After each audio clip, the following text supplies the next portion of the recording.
بسم اللہ الرحمن الرحیم بسم اللہ الرحمن الرحیم الحمد للہ وکفا وسلام علی عبادہ الذین اصطفى اما بعد۔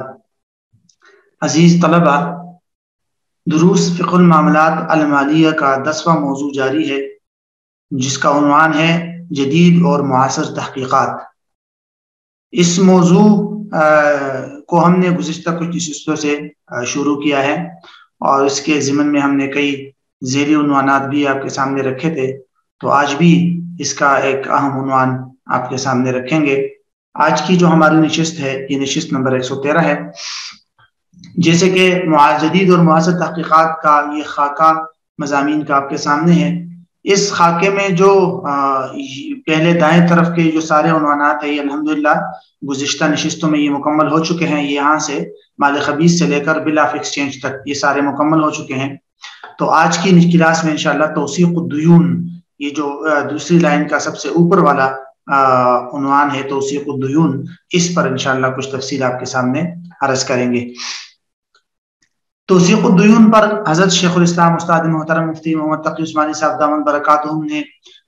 کچھ عرصہ پہلے ایک بہت ہی تحقیقی اور عمدہ کتاب بھی لکھی ہے، اس کا نام بھی توثیق الدیون ہی ہے۔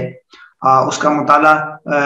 بہت مفید رہے گا اس حوالے سے۔ بہرحال اس موضوع کا تعارف اور اس حوالے سے کچھ اہم نکات آپ کے سامنے پیش کیے جائیں گے۔ تو توثیق الدیون کے جو عنوانات ہے وہ بنیادی طور پر یہ 6 ہے۔ پہلا ہے تعارف، پھر توثیق کی حکمت، توثیق کا شرعی حکم، پھر دین یعنی قرض کی وصولی میں موانع اور رکاوٹیں، پھر شرعی حل اور وسائل، اور آخر میں مسئلۃ الظفر آ جائے گا۔ تو یہ ہے اس کے بنیادی طور پر 6 نکات۔ ان 6 نکات کو ہم ترتیب وار ایک ایک کر کے کچھ تفصیل ان کی آپ کے سامنے عرض کرتے ہیں۔ جہاں تک اس کے پہلے عنوان کا تعلق ہے تعارف کا، تو تعارف میں یہ 2 باتیں تو پہلے ذہن میں رکھنی چاہیے۔ توثیق باب تفعیل سے مصدر ہے وثق یوثق توثیقا، اور اس کا مطلب ہوتا ہے کسی چیز کو پختہ کر دینا، مضبوط کر دینا۔ دیون یہ دین ان کی جمع ہے، اور دین قرض کو کہتے ہیں یا مالی حق کو کہتے ہیں۔ دین اور قرض میں فرق ہے، جو گزشتہ ایک نشست میں ہم نے آپ کے سامنے بیان کیا تھا قرضوں کی خرید و فروخت کے سلسلے میں۔ بہرحال دین کہتے ہیں انسان کے مالی حق کو، جیسے قرضہ وغیرہ ہو گیا۔ تو توثیق الدیون ان دونوں الفاظ کا مطلب ہو جائے گا کہ مالی حق کی پختگی، انسان کا جو مالی حق ہوتا ہے اس کو پختہ کر دینا۔ بہرحال یہاں اس کا جو تعارف ہے وہ یوں کہہ سکتے ہیں آپ کہ ایک انسان کا دوسرے شخص کے ذمے جو بھی مالی حق ہو، قرض کی صورت میں ہو، کرنسی کی جو لازم ہوئی ہو دوسرے کے ذمے، یا کوئی اور چیز لازم ہوا ہو، بہرحال جو بھی مالی حق ہو انسان کا دوسرے کے ذمے، تو کوئی بھی ایسا طریقہ اختیار کیا جائے کہ وہ جو مالی حق ہے اس کی وصولی یقینی ہو جائے اور اس کا وہ ضائع ہونے سے بچ جائے وہ مالی حق، تو اس طرح کے طریقہ کار کو، اس طرح کی صورتوں کو توثیق الدیون کہتے ہیں۔ کوئی بھی ایسا طریقہ جس سے ایک انسان کا مالی حق جو ہے وہ پختہ ہو جاتا ہے اور ضائع ہونے سے بچ جاتا ہے، تو اس طریقہ ان تمام طریقوں کو توثیق الدیون کے ضمن میں لایا جاتا ہے۔ معاصر علماء نے اس کی تعریف یوں بھی کی ہے، مثلا یہ ایک تعریف ہے کہ عبارت عن مجموعة من الوسائل التي تؤدي إلى استيفاء الحق عند تعذره من المدين أو إثباته بذمته عند إنكاره، یعنی ایسے وسائل کے مجموعے کا نام ہے توثیق الدیون۔ ایسے وسائل کے مجموعے کا نام ہے جو وسائل انسان کے حق کی وصولی تک انسان کو پہنچاتے ہیں۔ وہ وسائل جس سے حق کی وصولی تک انسان پہنچ جائے، جب مقروض سے قرض کی وصولی ناممکن ہو تو ان وسائل سے انسان کا حق وصول ہو جائے۔ او اثبات ہی بذمتی عند انکاری، یا مقروض اور مدیون اگر انکار کرے تو اس کے ذمے انسان ان وسائل سے اپنا حق ثابت کر سکے۔ تو آسان الفاظ میں آپ یوں کہہ سکتے ہیں کہ 2 نکات ہے، ایسے وسائل، ایسے ذرائع جن سے یا تو انسان کا حق جو ہے وہ وصول ہو جائے، اگر جس پر قرض ہے وہ اس سے قرض وصول نہیں ہو سکتا تو ان وسائل سے وصول ہو جائے، اور دوسرا یہ کہ جس کے ذمہ قرض ہے وہ انکار کرے تو اس کے انکار کو رد کر کے اس کے ذمہ اپنا حق ثابت کیا جا سکے کسی بھی ایسی طریقے سے، تو وہ طریقہ بھی توثیق الدیون کہلاتا ہے۔ بہرحال یہ توثیق الدیون کی مختصر سی تعریف ہے۔ اس کے بعد دوسرا جو پوائنٹ ہے، دوسرا نقطہ ہے، وہ ہے توثیق کی حکمت ہے، یعنی توثیق الدیون کی کا فائدہ کیا ہے اور اس کی بنیادی حکمتیں کیا ہے۔ تو ظاہر سی بات ہے، ایک انسان کا مالی حق محفوظ ہوتا ہے تو اس سے اور بڑی حکمت کیا ہوگی؟ شریعت نے انسان کے جان کی طرح انسان کے مال کا بھی تحفظ فراہم کیا ہے، تو اس لیے شریعت نے ایسے وسائل دیے ہیں جن وسائل کو اپنا کر لوگ اپنا مالی حق محفوظ کر سکتے ہیں۔ تو لوگوں کے مالی حقوق کی حفاظت اس کی ایک بہت بڑی حکمت اور فائدہ ہے۔ دوسری جو بنیادی حکمت یا دوسرا جو فائدہ ہے وہ ہے حب مال اور لالچ سے بچانا، یعنی ان ذرائع کو اختیار کر کے دوسری طرف کے لوگوں کو یعنی کہ طمع اور لالچ اور حرص و ہوس کو ختم کیا جا سکے اور اس جو ہے انسان جو ہے حب مال میں نہ پڑے، تو اس لیے شریعت نے توثیق الدیون کی مشروعیت کی ہے۔ اسی طرح ایک حکمت اس کی تنازعات کا خاتمہ بھی ہے، کیونکہ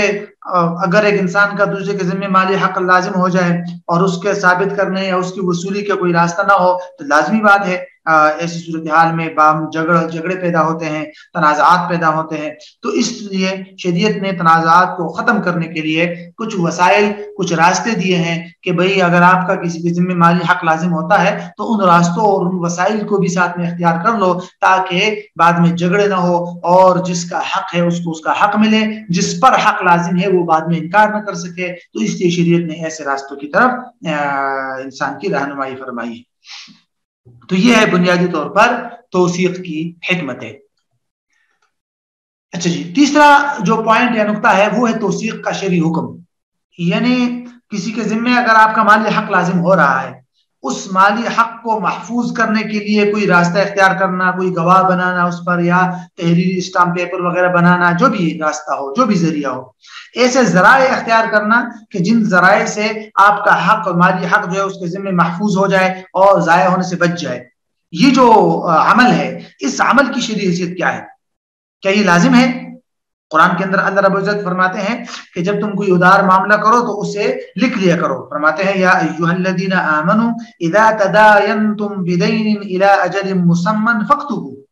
تو وہاں جو کتابت کا حکم دیا ہے وہ بھی اسی لیے تاکہ کل کو جو ہے جس کا حق لازم ہوا ہے وہ ضائع نہ ہو اور جس پر حق لازم ہوا ہے وہ انکار نہ کر سکے۔ اب یہ حکم تو آیا ہے کہ فاکتبوا، لکھو، لیکن یہ حکم کیا ہے؟ کیا یہ وجوبی ہے، یعنی توثیق کا عمل واجب ہے، لازم ہے، یا یہ محض مستحب ہے؟ اس بارے میں علماء کی دو رائے ہے۔ ایک رائے تو جمہور علماء کی ہے، جمہور علماء کے ہاں یہ حکم ترغیبی ہے،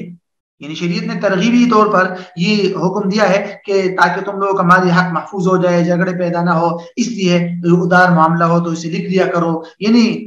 لکھنا بھی توثیق ہی کی ایک صورت ہے، تو اسی سے توثیق کا حکم بھی نکل سکتا ہے۔ تو توثیق کا حکم جمہور علماء کے ہاں ترغیبی ہے، اگر کوئی نہیں لکھتا، کوئی توثیق کا کوئی عمل نہیں کرتا تو یہ کوئی گناہ نہیں ہوگا اس کی وجہ سے۔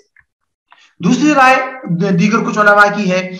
کچھ فقہاء حنابلہ کی طرف بھی منسوب ہے، حضرت ابن عباس رضی اللہ عنہ کی طرف بھی منسوب ہے، علامہ ابن جریر طبری رحمہ اللہ کی طرف بھی منسوب ہے۔ وہ فرماتے ہیں کہ یہ فاکتبوا کا حکم وجوبی ہے، لہٰذا اگر ایک انسان کا دوسرے کے ذمہ مالی حق لازم ہو رہا ہے تو اس کو لکھنا یا اس کے لیے کوئی توثیق کی کوئی صورت اختیار کرنا تاکہ مالی حق ضائع نہ ہو، یہ لازم اور ضروری ہے، اور جو آدمی ایسا نہیں کرے گا تو اس کی وجہ سے گناہ ہوگا۔ لیکن بہرحال راجح قول جمہور علماء ہی کا ہے کہ بھئی یہ کوئی لازم اور واجب نہیں ہے، البتہ بہتر ہے تاکہ کل کو جھگڑے پیدا نہ ہو، لوگوں کا مالی حق جو ہے وہ ضائع نہ ہو۔ بہرحال تو یہ ہے اس کا بنیادی نقطہ، تیسرا ان توثیق کا شرعی حکم۔ اب آتے ہیں ہم چوتھے پوائنٹ کی طرف، دین کی وصولی میں موانع اور رکاوٹیں۔ کیونکہ یہاں بات ہو رہی ہے دین اور مالی حق کے وصولی کی بات ہو رہی ہے، دین اور مالی حق کو محفوظ کرنے کی بات ہو رہی ہے، تو اس لیے ان وسائل کو جاننے سے پہلے، یعنی جو وسائل شریعت نے دیے ہیں تاکہ آپ کا مالی حق، دین اور قرض محفوظ ہو جائے، پختہ ہو جائے، وصول ہو جائے، وہ جو وسائل شریعت نے دیے ہیں ان وسائل اور ذرائع کی طرف جانے سے پہلے ان موانع اور رکاوٹوں کو بھی دیکھنا چاہیے جن کی وجہ سے انسان کو اپنا مالی حق اور دین کی وصولی میں رکاوٹ پیش آ سکتی ہے۔ ایسی کیا بنیادی چیزیں ہیں جن کی بنیاد پر ایک انسان کو، ایک قرض خواہ کو، یا جس آدمی کا مالی حق ہے اس کو اپنا قرض یا اپنا مالی حق ملنے میں رکاوٹ پیش آ سکتی ہے؟ ایسی بنیادی صورتیں یا ایسی بنیادی رکاوٹیں کون سی ہے؟ اگر غور کیا جائے تو بنیادی طور پر ہمارے سامنے 4 رکاوٹیں آتی ہیں جن کی بنیاد پر ایک انسان کو اس کا مالی حق ملنے میں کبھی کبھی یعنی رکاوٹ پیش آ سکتی ہے۔ ایک ہے انکار، کہ جس آدمی کے ذمے آپ کا حق لازم ہے اس نے انکار کر دیا، تو اب اگر اس نے انکار کر دیا تو آپ کو آپ کا حق ملنے، آپ کا قرض وغیرہ ملنے میں رکاوٹ پیش آ سکتی ہے۔ اگر آپ کے پاس گواہ نہیں ہے، کوئی تحریری ثبوت نہیں ہے، تو آپ کیسے اپنا جو ہے دعویٰ ثابت کریں گے یا اپنا حق ثابت کریں گے؟ تو رکاوٹ پیش آ سکتی ہے، بالکل۔ تو اسی لیے تو شریعت نے کہا ہے کہ گواہ بناؤ یا تحریر لکھو، یہ ذرائع دیے ہیں نا شریعت نے، وسائل دیے ہیں تاکہ آپ جو ہے دین محفوظ ہو جائے اور آپ مقروض کے انکار سے بچ جائے۔ اسی طرح دوسری رکاوٹ ہے موت، یعنی مقروض جو ہے اگر وہ مر جاتا ہے اور اس نے اپنے وارثوں کو کوئی ایسی ترغیب نہیں دی ہے، کوئی بتایا نہیں کہ میرے ذمہ اتنا قرض ہے وہ دے دو، وارثوں کو بھی پتہ نہیں ہے، تو ظاہر سی بات ہے قرض خواہ کو یہاں اپنا قرض ملنے میں مشکلات پیش آ سکتی ہے۔ وہ رضا پر کیسے ثابت کرے گا کہ آپ کا جو آدمی مرحوم فوت ہو چکے ہیں ان کے ذمہ میرا اتنا حق ہے؟ تو اس کے لیے بھی شریعت نے وہی ذرائع دیا ہے کہ جو ہے آپ لکھے، دستاویز لکھے، ایک تحریری ثبوت ہو، آپ کے پاس گواہ موجود ہو، یا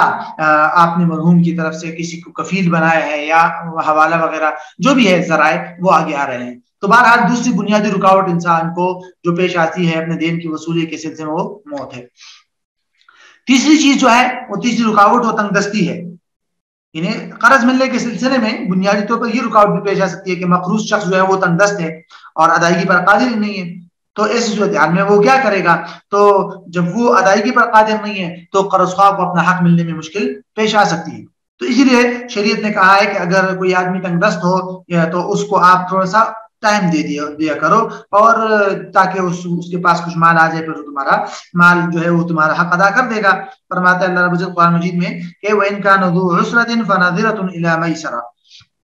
لیکن اس کے باوجود اگر کوئی تنگ دست ہے اور خود ادائیگی نہیں کر سکتا تو اس کے لیے شریعت نے پھر حوالہ اور کفالہ کی جو ذرائع ہے اس کو اختیار کرنے کی اجازت دی ہے کہ مثلا ایک مقروض شخص کے ذمے پیسے ہے، وہ ادائیگی پر قادر نہیں ہے، تو کوئی تیسرا شخص اپنے ذمے لے لے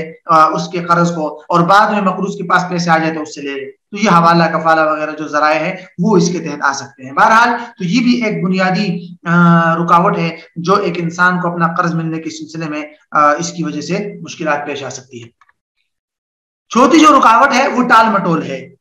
یعنی مقروض جو ہے وہ اپنا قرض ادا کرنے میں ٹال مٹول سے کام لے رہا ہے اور قرض ادا نہیں کر رہا، تو یہ بھی انکار تو نہیں کر رہا، انکار کی بات الگ ہے، لیکن یہ ہے کہ ٹال مٹول کر رہے ہیں، کبھی کہتے کل دے دوں گا، کبھی کہتے پرسوں دے دوں گا۔ تو اس کے لیے بھی شریعت نے کچھ وسائل دیے ہیں، وہی حوالہ بھی اس میں آتا ہے، کفالہ آتا ہے، رہن آتا ہے کہ آپ اس کی مقروض کی کوئی چیز اپنے پاس رہن کے طور پر رکھ لے، اگر وہ ٹال مٹول کر رہا ہے نہیں دے رہا تو آپ اس کو کہہ دیں کہ بھئی آئندہ اس تاریخ سے اگر میرا حق ڈیلے ہو گیا، تاریخ تاخیر ہو گئی، تو پھر میں آپ کی جو چیز میرے پاس رکھی ہوئی ہے اس کو بیچ کے اس سے اپنا قرض وصول کر لوں گا، اپنا حق۔ تو یہ بھی شریعت نے ایک وسیلہ دیا ہے۔ تو بہرحال خلاصہ یہ ہوا کہ ایک انسان کو اپنا مالی حق، قرض، دین وغیرہ کے سلسلے میں جو رکاوٹیں پیش آ سکتی ہیں وہ یہ 4 ہے بنیادی طور پر: انکار ہے، موت ہے، تنگ دستی ہے، ٹال مٹول ہے۔ ان سب کا حل شریعت نے پیش کیا ہے، اور کچھ وسائل اور ذرائع شریعت نے ایسے دیے ہیں کہ جن کو اگر آپ اختیار کریں گے تو آپ کا مالی حق کبھی ضائع نہیں ہوگا، اور اسی کو توثیق الدیون کہتے ہیں۔ تو اب ہم اگلے عنوان کے تحت ان وسائل اور ان ذرائع کو دیکھیں گے کہ شریعت نے ہمیں اپنا مالی حق محفوظ کرنے کے لیے کن کن وسائل کی طرف رہنمائی فرمائی ہے، تو ہم ان وسائل کو اختیار کر کے اپنا مالی حق محفوظ کر سکتے ہیں۔ تو ان وسائل کو ہم اگلے عنوان کے تحت انشاءاللہ دیکھیں گے اگلی نشست کے اندر کہ وہ شرعی حل، یعنی ان رکاوٹوں کا شرعی حل کیا ہے، اور شریعت نے جو وسائل دیے ہیں جن وسائل کے ذریعے ان رکاوٹوں کو دور کیا جا سکتا ہے وہ کون سے ہیں۔ تو توثیق الدیون بنیادی طور پر اصل بحث اسی کے ضمن میں ہوتی ہے۔ تو اس کے بعد انشاءاللہ اگلی نشست کے اندر اس کی کچھ تفصیل آپ کے سامنے عرض کریں گے۔